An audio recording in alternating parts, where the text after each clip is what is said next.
Mo kí gbogbo olùgbọ́ mi jákèjádò níbikíbi tí ẹ ti ń láǹfààní láti gbóhùn mi àti láti wò mí ní ìṣẹ́jú yìí o. Pastor Dẹ́kúnlé Epaphras wòlíì yín ni o ti ìjọ Comfort Life Mission International. Ìjọ tí bàbá mi gbé kalẹ̀ kà sí opposite Wema Bank Tèmídìrí Market Gbági Titun ní ìlú Ìbàdàn. Gbogbo ẹni tó ní àǹfààní láti wò mí òní ní ọjọ́ Monday. Àwọn àdúrà kan bẹ téèyàn máa ń gbà ní ọjọ́ Monday. Àdúrà Monday yàtọ̀ sí àdúrà ọjọ́ Tuesday. Àdúrà ọjọ́ Tuesday yàtọ̀ sí ti Wednesday. Ní èdè tiwa ní abínibí olùfẹ́ Monday lọ́dọ̀ tiwa ọjọ́ ajé ni. Ọjọ́ Tuesday ni ọjọ́ ìṣẹ́gun. Ọjọ́ Wednesday òun ni wọ́n ń pè ní ọjọ́ àánú. Màá tún wá sọ nǹkan even ní ìṣẹ̀ǹbáyé ọjọ́ ajé wọ́n ń pè Monday. Àìkú ni Sunday, ajé, àìkú ajé ìṣẹ́gun. Wednesday ni wọ́n ń pè ní ọjọ́rú, but àwa nínú àánú Ọlọ́run la fi discover pé ọjọ́ àánú lọ́jọ́ Wednesday. Àìkú ajé ìṣẹ́gun, ọjọ́rú ọjọ́bọ̀, ọjọ́ Thursday ni jọ́bọ̀, ẹtì lọ́jọ́ Friday, ọjọ́ Saturday ni ọjọ́ àbámẹ́ta. So ẹni tí ó bá máa ṣírí ayé Ọlọ́run gbọ́ àwọn ọjọ́ yẹn lè mọ́ dáhùn fún. Òní Bíbélì fi ní ọjọ́ dé ọjọ́ ń fọhùn, òru dé òru ń fi ìmọ̀ hàn. Kò sí ìró kan tàbí èdè kan tí ọ̀la ayé já. Jẹ́ ń sọ nǹkan fún ọ̀sà, àdúrà Monday yàtọ̀ sí ti Tuesday. Lónìí ọjọ́ Monday báyìí, òní ọjọ́ ajé, owó la máa fi gbàdúrà, owó. So gbogbo ẹni tó bá láǹfààní àti gbọ́ mi, owó la fi gbàdúrà. And mo fẹ́ ka nǹkan kan nínú Bíbélì. And lẹ́yìn ìgbà tí n bá fowó gbàdúrà fún ọ tán, wàá bẹ̀rẹ̀ sí rí àánú. Ọjà yóò bẹ̀rẹ̀ sí lọ wájú. Gbogbo tó bá wá fọwọ́ kàn yóò mọ̀ dún fún ọ. Wòlíì Ọlọ́run lèmi o. Mọ́ wọ aṣọ tí mo wọ̀ o, kì í ṣaṣọ, inú aṣọ kọ́ ló wà. Kì í sì ṣe ìlú tó wà yẹn, kò ní nǹkan kan ṣe pẹ̀lú àṣẹ tí ń jábọ́. Anointing of the Lord is not limited by distance. So gbogbo ẹni tó ń láǹfààní tó ń wò mí, jọ ń torí Ọlọ́run tó bá pàdé alápàdé tó ṣalábàápàdé program, subscribe. Please, I am begging you. So that gbogbo ìgbà tí n bá ti ń lè ṣe live program yóò mọ̀ gbé wá, ó lè mọ̀ gba gbogbo information. Àdúrà Monday ẹ̀ẹ̀kan lọ́jọ́ Monday báyìí ni mo máa ń fowó gbàdúrà owó Nàìjíríà ní higher denomination, the highest denomination Nàìjíríà mo mú lọ yìí, owó tó ga jù Nàìjíríà ni. So bí wọn náà bá lówó lápò mọ́ dọ́gbọ́n mú lẹ̀, màá ka Bíbélì kan ní ìsìn. Nínú ìwé Psalm 35, màá ka verse 27, ẹgbọ́n tí Bíbélì sọ ń bì.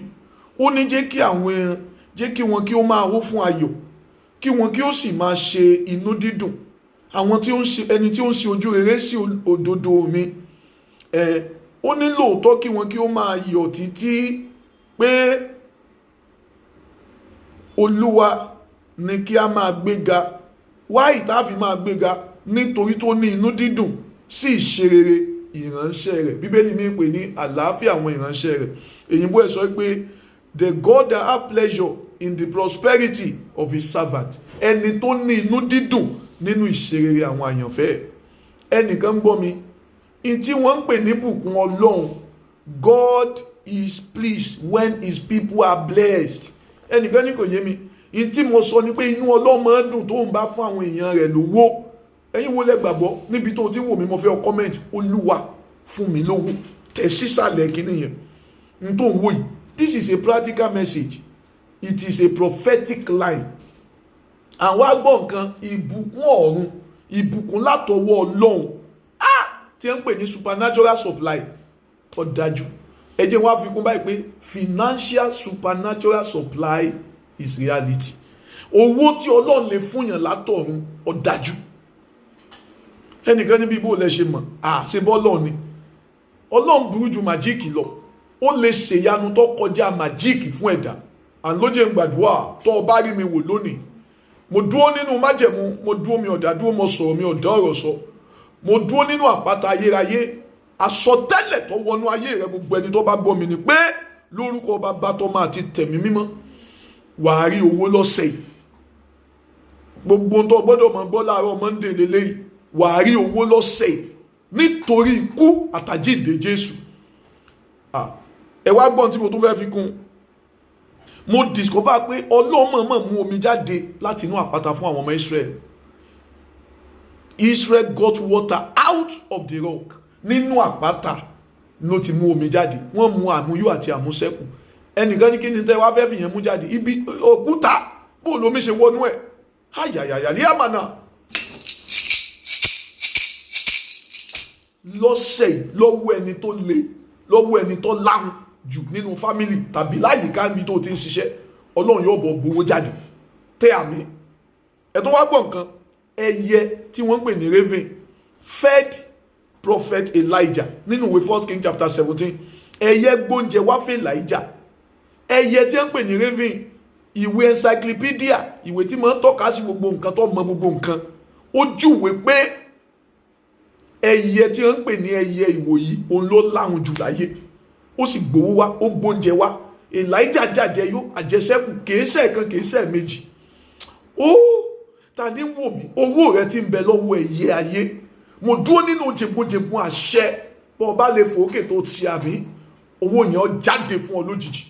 Ẹ wá gbọ́ mi sà, bí ẹyẹ lásán bá lè gbowó wá, tàwa léèyàn tí ò lè fọwọ́ kàn. Ó ní ọkàn ọba àti ìjòyè ọwọ́ èmi Ọlọ́run ló wà.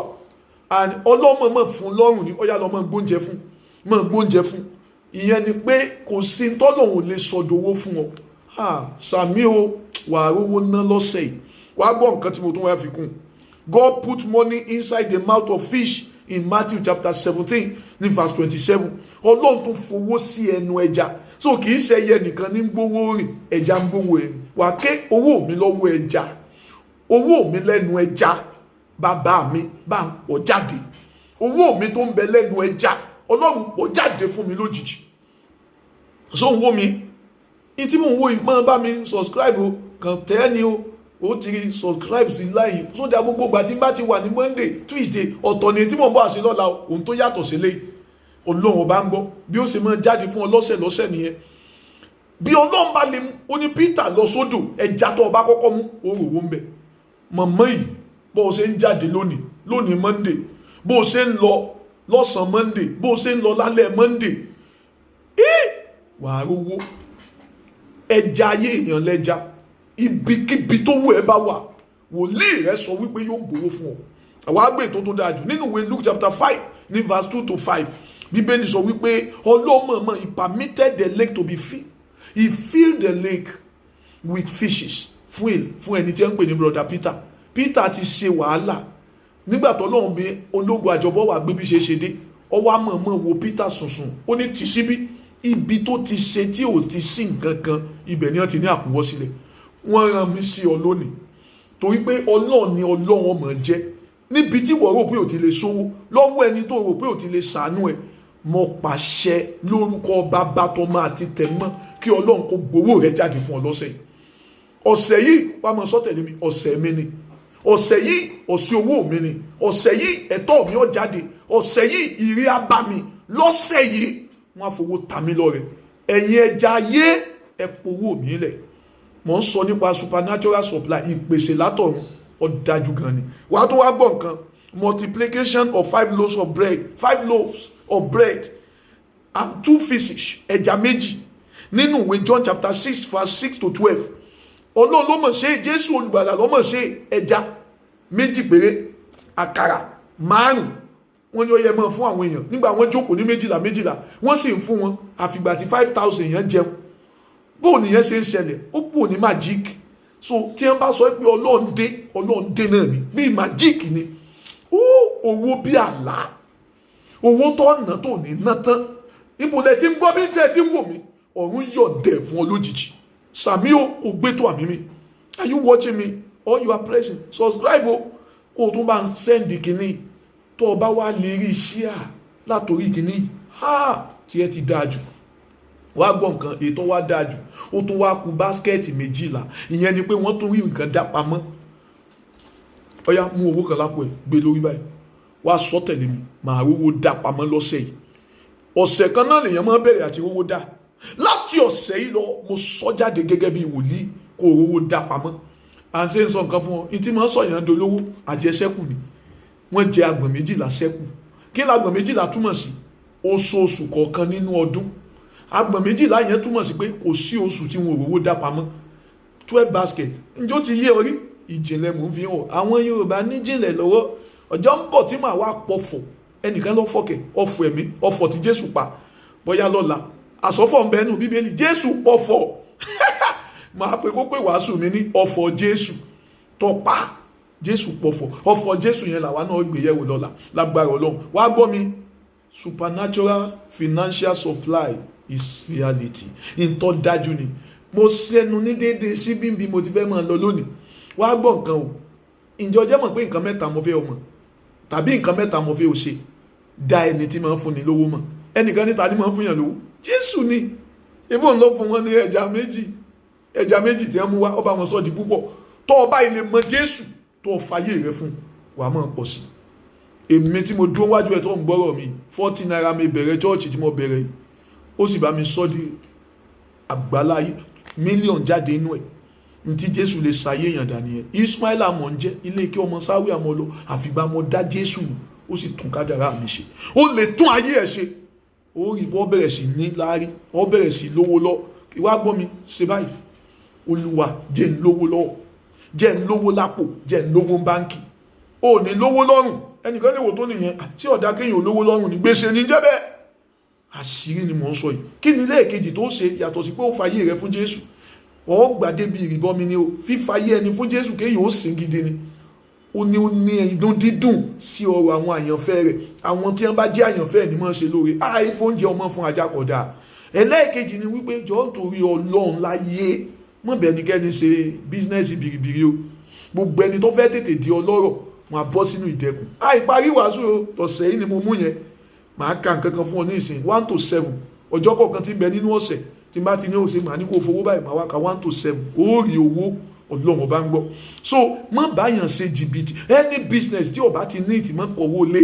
because ẹkún lòpin yẹn ẹlẹ́ẹ̀kẹta tó wá dáa jù ní wípé ó san ìdá mẹ́wàá fún mi ẹnìkan ní fún yín bẹ́ẹ̀ ni ebí mi mo gbàdúrà owó fún ọ ó fún mi ní ìdá mẹ́wàá ebí owó tó rí ni àwọn ìpín ó sì láhùn ngbò jẹ́ pọ́ fẹ́ ló fún ọ kí ló dé àwọn kan ní ẹ̀ẹ́dẹ̀ táìtì owó tó ṣiṣẹ́ rẹ̀ owó tó jẹ́ pọ́lọ̀ lọ́rẹ́ sí ọ àbọ̀ ọba san táìtì yóò dùn Ọlọ́run o lè mọ́ rí mi lọ́sẹ̀ tí ń bọ̀ ẹnìkan níta wá ní fún èmi wàásù èmi wòlíì rẹ̀ èmi ní mọ̀ gbàdúrà fún ọ máa fi nọ́mbà mi síbí nísìn ó fi pè mí torí àwọn 419 èmi ó mọ̀ gbàdúrà fún ọ lójoojúmọ́ láàárọ̀ lọ́sàn àti lóru èmi ní mọ̀ gbàdúrà fún ọ 24/7 I will be praying for you bí n bá ti ń gbà gbogbo ọ̀sọ̀ọ̀sẹ̀ kò sọ́sẹ̀ tó ní rówó dá pamọ́ kò wá ní sóṣù tó ní rówó dá pamọ́ kò wá ní sọ́dún tó ní fowó ṣe nǹkan rí ẹ̀kẹ́ máa fowó ṣe nǹkan rí àṣírí owó mọ̀ ọ́rá ń tún fún ọ yẹn Monday ni máa ka 1 to 7 ní ìsìn Monday Tuesday Wednesday ọjọ́ méje ní bẹ́ẹ̀ ní ọ̀sẹ̀ ọyẹ gbowó yín lórí